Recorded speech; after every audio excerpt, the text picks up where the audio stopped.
Student good morning. जैसे कि पिछले वाले वीडियो में हमने डिस्कशन किया था, सॉलिड स्टेट का वीडियो था, उसमें मैं डिस्कशन किया था कि सॉलिड स्टेट के इंट्रोडक्शन के बारे में, कि मतलब किसको हम सॉलिड स्टेट कहेंगे। जैसे कि हमने बताया था कि जिसके मास, वॉल्यूम और उनका शेप डिफिनेट होता है उन्हें हम सॉलिड स्टेट बोलते हैं।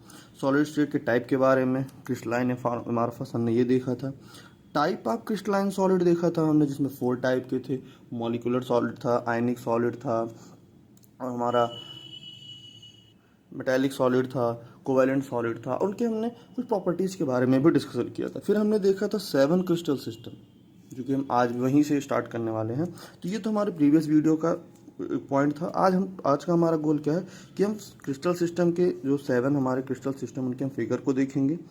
ब्रेवियस लैटिस क्या होते हैं उनको समझेंगे, कितने होते हैं और कौन से क्रिस्टल सिस्टम में कितने होते हैं ये भी हम देखेंगे।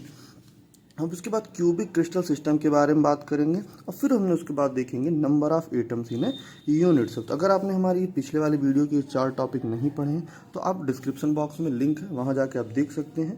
तो चैनल को लाइक सब्सक्राइब करें, और चलिए स्टार्ट करते हैं हम अपने आज का वीडियो।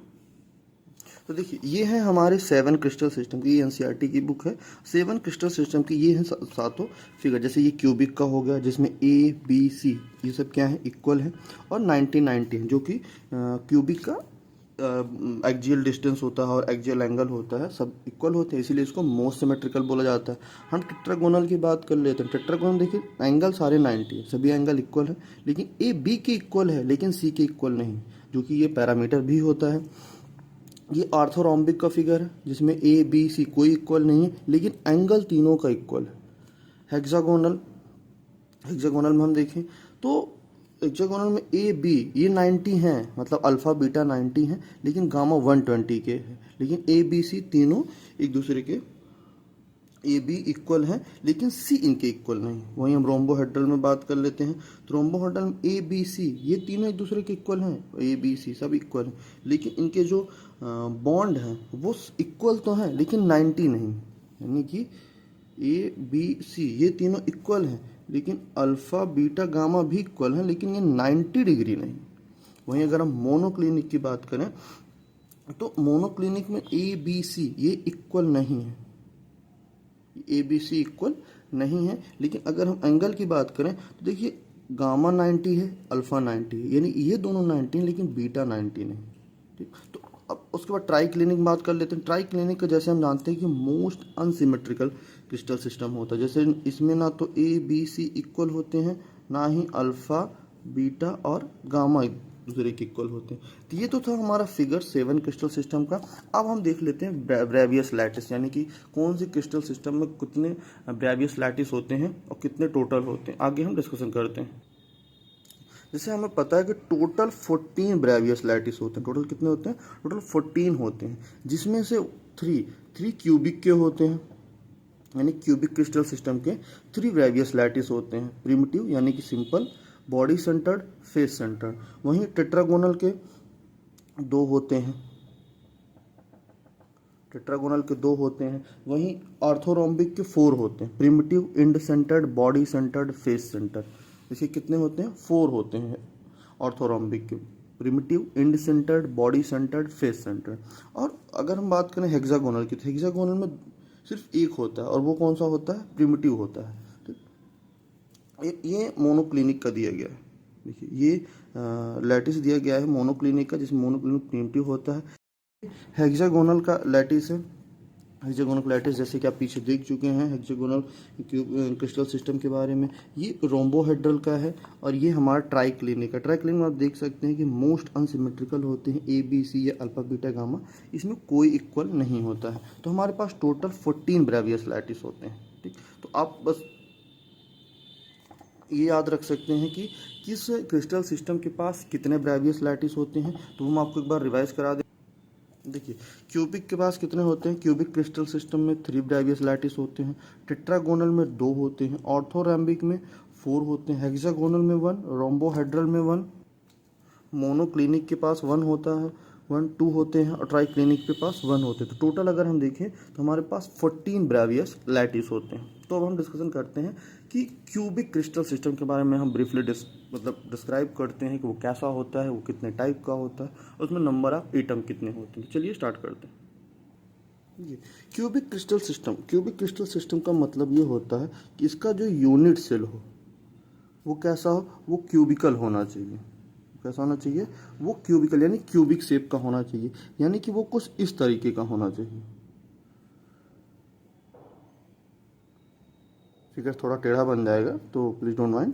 ठीक, ये कैसा है? ये क्यूब स्ट्रक्चर का। अब हम देख लेते हैं क्यूब में क्या कैसा, मतलब क्या क्या इसकी प्रॉपर्टीज होती हैं। तो क्यूब में टोटल 8 कॉर्नर होते हैं, क्योंकि ये कॉर्नर, फेस, एज, इनका हम जिक्र बार बार करेंगे, तो इसको हम एक पहली बार में समझ लेते हैं। इसके पास टोटल कितने कॉर्नर होते हैं? टोटल 8 कॉर्नर होते हैं। इसमें अगर हम फेसेस की बात करें, जैसे आप अपने रूम को देख सकते हैं, तो उसमें टोटल कितने फेस होते हैं? 6 फेसेस होते हैं। Up side 1, down side 1, front, back, और ये दोनों साइड साइड के, यानी कि टोटल कितने हो गए? 6 फेसेज हो गए। अगर हम एज की बात करें तो इसमें एज होते हैं 12, 1 2 3 4 5 6 7 8 9 10 11 12 एजेज हो जाते हैं। देखिए, अब जो क्यूबिकल यूनिट मतलब क्यूबिक क्रिस्टल सिस्टम, ये टू टाइप्स के होते हैं। ये कितने टाइप्स के होते हैं? ये 2 टाइप्स के होते हैं। इसमें अगर हम फर्स्ट की बात करें तो फर्स्ट हमारा होता है प्रिमिटिव। फर्स्ट क्या होता है हमारा? वो होता है प्रिमिटिव। और सेकंड वाला होता है नॉन प्रिमिटिव।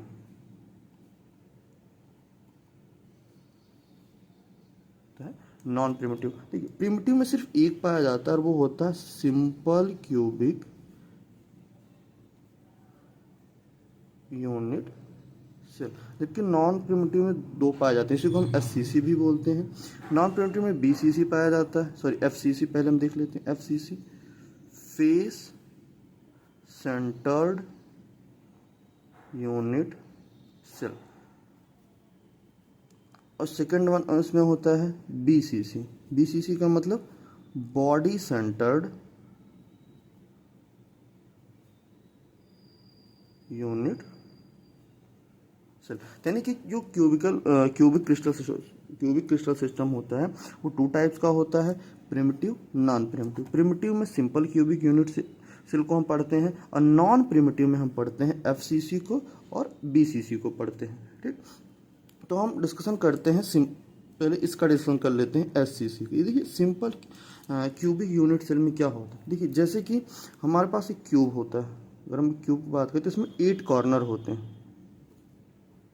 जैसे कि हम पहले यहाँ पे ऊपर डिस्कशन कर चुके हैं। इसमें 8 कॉर्नर होते हैं। तो सिंपल क्यूबिक यूनिट सेल में क्या होता है? ऑल कॉन्स्टिट्यूएंट पार्टिकल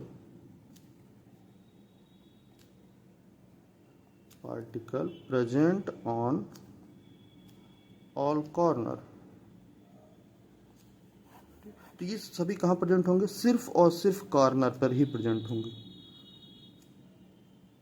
और अगर हम कंट्रीब्यूशन की बात कर लेते हैं,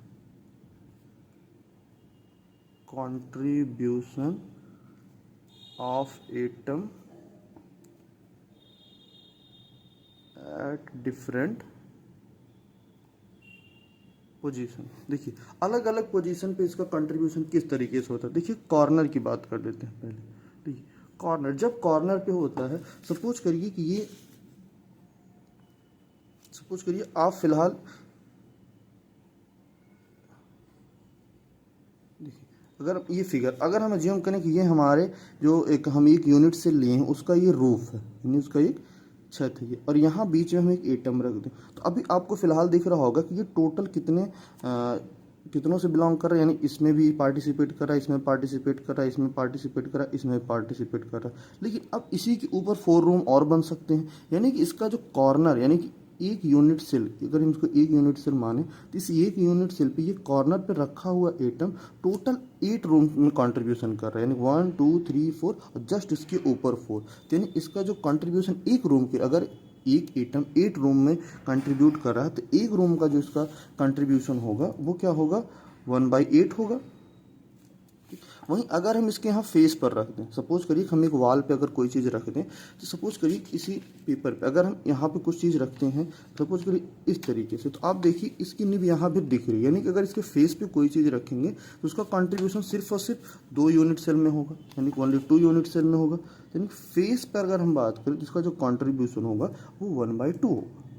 वहीं अगर हम एज पे बात करें, सपोज करिए आप इस एज पर रख देते हैं कोई चीज़ को, एज पर रखेंगे तो 1 2 इन दोनों यूनिट सेल का तो कंट्रीब्यूशन है ही, इसके ऊपर के जो दो यूनिट सेल होंगे उन पर भी कंट्रीब्यूशन होगा। सपोज करिए कि आप अपने रूम के एक एज पर कोई सामान ऐसा रखते हैं कि बगल वाले रूम में और ठीक उसके ऊपर के 2 रूम में ऐसे भी वो कंट्रीब्यूट करे, यानी अब इसका जो कंट्रीब्यूशन होगा वो 4 रूम में होगा, 1 2 और इसके ऊपर के 2 रूम। यानी कि अगर एक एटम 4 रूम में कंट्रीब्यूशन कर रहा है तो 1 रूम के लिए उसका जो कंट्रीब्यूशन होगा वो 1/4 हो जाएगा। तो ये हम हमेशा अपने माइंड में रखेंगे कि कॉर्नर पे एटम का कंट्रीब्यूशन 1/8 होता है, फेस पर एटम का कंट्रीब्यूशन 1/2 होता है, एज पर 1/4 होता है। जैसे कि हमने बताया कि सिंपल क्यूबिक यूनिट सेल में क्या होता है, सभी कॉर्नर पर ही प्रेजेंट होते हैं। सभी कहाँ प्रेजेंट होते हैं? कॉर्नर पर ही प्रेजेंट होते हैं, यानी 8 जितने भी 8 के 8 कॉन्स्टिट्यूएंट पार्टिकल होंगे वो कॉर्नर पर ही प्रेजेंट होंगे। तो अब हम बात कर लेते हैं बीसीसी की। तो बीसीसी में क्या हो जाएगा, ये कॉर्नर पर तो होंगे, at all corner and in body centre also, यानी कि कॉर्नर पर तो प्रेजेंट होंगे ही होंगे, यहाँ बीच में बॉडी सेंटर के अंदर भी प्रेजेंट होंगे। हम सॉरी एक चीज़ भूल गए कि जब कोई बॉडी सेंटर पर होगा, अब आप खुद ही सोचिए अगर कोई चीज़ किसी भी यूनिट सेल के बीच में होगा तो उसका पूरा पूरा फुल कंट्रीब्यूशन होगा, यानी 1 कंट्रीब्यूशन होगा। और एफसीसी में क्या होता है, देखिए एफसीसी में क्या होता है कि at all corner and at every faces, यानी कि एससीसी में जितने भी कॉन्स्टिट्यूएंट पार्टिकल होंगे वो सिर्फ यानी कि प्रेजेंट ओनली ऑन कॉर्नर, सिर्फ और सिर्फ कॉर्नर पर होंगे। वहीं बीसीसी में देखें तो कॉर्नर और बॉडी सेंटर पर होंगे, एफसीसी में देखें तो कॉर्नर पर तो होंगे ही होंगे, साथ ही साथ फेस पर भी होंगे, सारे फेसेस। और हम एक एक करके simple cubic unit cell, body centred cubic unit cell और फेस सेंटर्ड यूनिट सेल की बात, क्यूबिक यूनिट सेल की बात कर लेते हैं कि उनमें नंबर ऑफ एटम कितने होते हैं जो उसमें कंट्रीब्यूट करते हैं। Number of atoms in unit cell, एक यूनिट सेल में कितने नंबर ऑफ एटम होते हैं हम उस पर डिस्कशन करेंगे। अगर हम देखिए simple crystal unit cell, simple cubic unit cell अगर हम इसकी बात करते हैं तो हमें पता है कि वो कहाँ प्रेजेंट होते हैं, वो सिर्फ और सिर्फ कॉर्नर पे प्रेजेंट होते हैं। और कॉर्नर के कंट्रीब्यूशन हम आपको बता चुके हैं। देखिए ये सिर्फ और सिर्फ कहाँ प्रेजेंट होते हैं, कॉर्नर पर ही प्रेजेंट होते हैं, ओनली एट कॉर्नर। तो देखिए जो नंबर ऑफ एटम, इसको हम डिनोट करते हैं जेड से। ये क्या होता है कि total number of constituent particle, total number of constituent particle multiply by, यानी कि कितने टोटल एटम कॉन्स्टिट्यूएंट पार्टिकल या फिर एटम है जो उसमें उस यूनिट सेल में प्रेजेंट है, और multiply by contribution of atom in that unit cell. ठीक, तो ये एक फार्मूला है कि नंबर ऑफ एटम का कि क्या होगा कि कितने टोटल कितने कॉन्स्टिट्यूएंट पार्टिकल हैं जो उस यूनिट सेल में मतलब पार्टिसिपेट कर रहे हैं, और multiply by contribution of atom in that unit cell, यानी उस एटम का उस यूनिट सेल में कितना कंट्रीब्यूशन है। देखिए तो जेड की वैल्यू, तो टोटल नंबर ऑफ कॉन्स्टिट्यूएंट कितने हैं, 1 2 3 4 5 6 7 8, टोटल कितने हैं, 8 है। एक का कंट्रीब्यूशन 1 एटम, एक का कंट्रीब्यूशन कितना है, 1/8। Z total number of constituent particle multiply by contribution of 1 atom, तो हमारे पास आ जाएगा 1 एटम, यानी कि जेड की वैल्यू आ गई 1, किसके लिए, एससीसी के लिए। ठीक, FCC की बात करें तो एफ ये देखिए, ये प्रिमिटिव है, ये नॉन प्रिमिटिव। FCC में बात करें तो ये कुछ इस तरीके से होता है। जैसे कि हम पहले बता चुके हैं कि FCC में जो हमारे कॉन्स्टिट्यूएंट पार्टिकल होते हैं वो कॉर्नर पर तो होते ही होते हैं, साथ ही साथ और कहाँ पर होते हैं, हर एक फेस सेंटर पे, जैसे ऊपर के फेस सेंटर पे, साइड के दोनों, डाउन साइड, ये बैक साइड का है और ये बिलो साइड की। ये दोनों आप थोड़ा अंडरस्टैंड करिएगा कि एक पीछे का है यानी बैक साइड का, पीछे वाली वॉल का है, एक फ्रंट वाले फेस का है। ठीक, तो टोटल कितने हो गए, 1 2 3 4 5 6।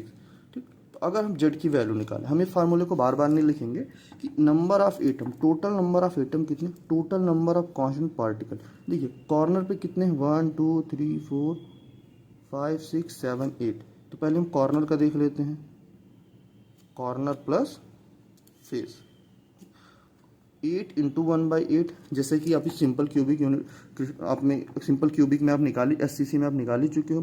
फेस में हम कितने हैं, 1 2 3 यानी 6 कॉन्स्टिट्यूएंट पार्टिकल है, और एक का कंट्रीब्यूशन कितना है एक यूनिट सेल के लिए, 1/2। अभी हमने आपको बताया कि किसी भी एक फेस पर अगर आप कोई भी एटम को रखते हो तो उसका तो हमेशा 2 यूनिट सेल में, यानी कि 2 यूनिट सेल में कॉन्ट्रीब्यूशन होगा। अब अगर 2 में होगा तो हाफ हाफ होगा। टोटल हम निकाल लेते हैं, इससे आ जाएगा 1 + 2 3 जा 6 3, यानी कि जेड की वैल्यू आ गई 4। और ये किसके लिए आई है, FCC के लिए। यानी कि SCC में जो नंबर ऑफ एटम है वो है 1, लेकिन SCC में 1 है, FCC में 4 होते हैं। थर्ड अगर हम बात कर लें BCC की, यानी body centred cubic unit cell. ठीक, तो BCC में हमने पीछे आपको बताया कि इसमें जो प्रेजेंट होते हैं वो कहाँ कहाँ प्रेजेंट होते हैं। पहली बात, सभी के सभी कॉर्नर पर होंगे, यानी ऑल कॉर्नर को ऑक्युपाई करके बैठे होंगे। यानी कि ऐसे हैं कि भैया हम तो कॉर्नर पर भी रहेंगे और बीच में भी राजा महाराजा की तरह बैठे, यानी कि चारों तरफ तो रहेंगे ही कॉर्नर पे, एक बीच में भी ये बैठे रहेंगे, यानी कि एकदम सेंटर में। अब देखिए सेंटर में जो होगा उसका तो कंट्रीब्यूशन पूरा होगा। अब कोई भी सामान अगर रूम के अंदर है वो तो पूरी तरह से रूम के अंदर, कॉर्नर वाले का 1/8 हो जाता है, बॉडी सेंटर का 1 होता है पूरा। तो अगर हम इसमें टोटल जेड की वैल्यू निकालें, सबसे पहले हम किसका निकालेंगे, कॉर्नर का, फिर उसके बाद निकालेंगे बॉडी सेंटर का। तो कॉर्नर का तो 8 इंटू 1/8 ये फिक्स है, सब में कॉर्नर का सेम ही होगा, प्लस 1 इंटू 1, यानी एक ही है जो बॉडी सेंटर के अंदर बैठा है और उसका पूरा पूरा कॉन्ट्रीब्यूशन, यानी कि 1 + 1 ये हो गया टोटल 2। यानी कि जेड की वैल्यू कितनी आ गई, 2। यानी कि SCC के लिए जो हमारे पास नंबर ऑफ एटम था वो 1 आया था, FCC के लिए 2। इसको हम एक बार से फिर से समराइज कर देते हैं। देखिए तो SCC के लिए नंबर जेड की वैल्यू कितनी आई थी, 1 आई थी। FCC के लिए हमने देखा 4 आई, और BCC के लिए कितना आई, BCC के लिए 2 आई। और भी होते हैं जैसे एज सेंटर्ड होते हैं, एंड सेंटर्ड होते हैं, वो अलग अलग होते हैं, हम उसमें से डिस्कशन करते हैं। जैसे कि एज सेंटर पे कितने पाए जाते हैं, तो एज सेंटर का मतलब ये। अब उसके बाद और जो भी बचते हैं हमारे, जैसे एंड सेंटर्ड क्या होते हैं, एज सेंटर्ड क्या होते हैं, और अब जो भी उसके बाद हमारे बचते हैं जिसमें नंबर ऑफ एटम हमको निकाला, हम इसी तरीके से सब पे निकाल सकते हैं। ठीक, तो वीडियो आपको कैसी लगी वो आप हमको कमेंट करके जरूर बताएं। लाइक शेयर सब्सक्राइब जरूर करें। धन्यवाद।